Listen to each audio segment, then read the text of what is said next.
अगर आप अभागे हैं, आप भाग्यहीन हैं, फिर भी चाहें तो अपने कर्म से, अपने मेहनत से, अपने विवेक से, भाग्य के जमीन पर जब कर्म का बीज बोया जाता है तो उसका फल अवश्य मिलता है।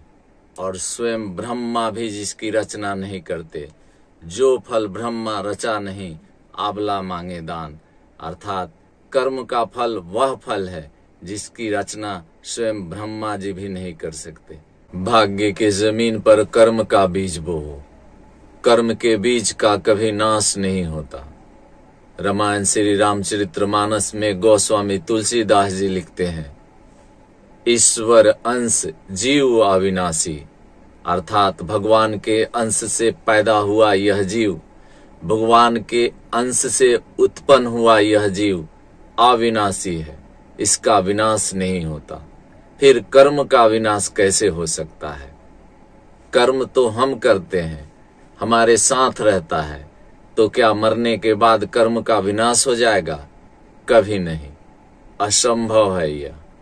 कर्म आपके साथ हमेशा रहता है, चाहे आप जीवित हों अथवा मृत्यु के पश्चात भी।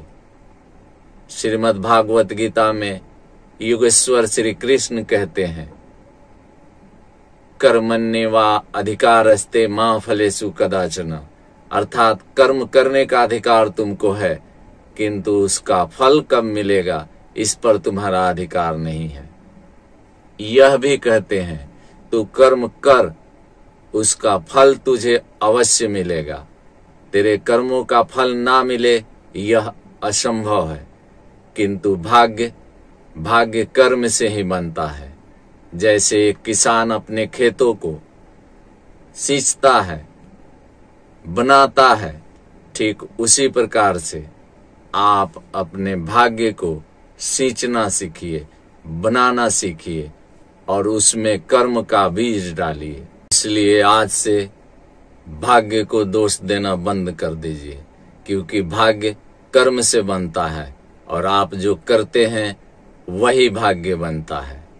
जहां पवन के गवन नहीं, रवि शशि उगए न भान, जो फल ब्रह्मा रचा नहीं अबला मांगे दान, अर्थात जहां सूर्य नहीं जा सकता, सूर्य का प्रकाश नहीं जा सकता, चंद्रमा नहीं जा सकता, चंद्रमा का प्रकाश नहीं जा सकता, वायु नहीं जा सकता, और स्वयं ब्रह्मा भी जिसकी रचना नहीं करते, जो फल ब्रह्मा रचा नहीं आबला मांगे दान, अर्थात कर्म का फल वह फल है जिसकी रचना स्वयं ब्रह्मा जी भी नहीं कर सकते।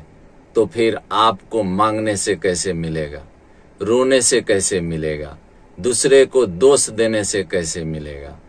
आप स्वयं अपने कर्म के फलों का निर्माता हैं।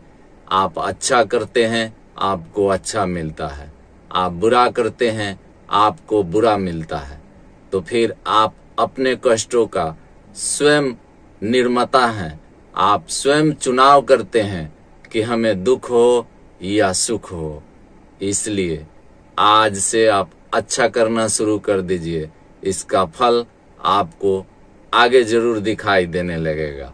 ऊसर जमीन को भी किसान अपने मेहनत से पैदावार बनाता है। अगर आप अभागे हैं, आप भाग्यहीन हैं, फिर भी चाहें तो अपने कर्म से, अपने मेहनत से, अपने विवेक से अपने भाग्य को ऊंचा स्थान तक ले जा सकते हैं, ऊपर तक ले जा सकते हैं। यह कोई बड़ी बात नहीं है। आप अपने विचारों को शुद्ध कीजिए, अपने कर्मों को शुद्ध कीजिए और करना शुरू कर दीजिए। देखिए आपका भाग्य बदलते चला जाएगा। आप कर्म के बल पर अपने भाग्य को बदल सकते हैं। भाग्य के जमीन पर जब कर्म का बीज बोया जाता है तो उसका फल अवश्य मिलता है, चाहे आप अच्छा करें या बुरा करें। जब आप बुरा करते हैं वही कष्ट, वही पीड़ा देता है, क्योंकि उसका फल तो निश्चित है, आपको मिलना ही है। चाहे आप अच्छा करते हैं तो वही फल, वही कर्म का फल आपको उत्थान करता है, आपको ऊपर ले जाता है, आपको सुख पहुंचाता है। मान लीजिए जो जैसा करता है वैसा ही उसे मिलता है। तथागत बुद्ध कहते हैं कि अगर जो जैसा करता है वैसा ही उसको मिलता है, तो फिर बुरा करने से क्या फायदा।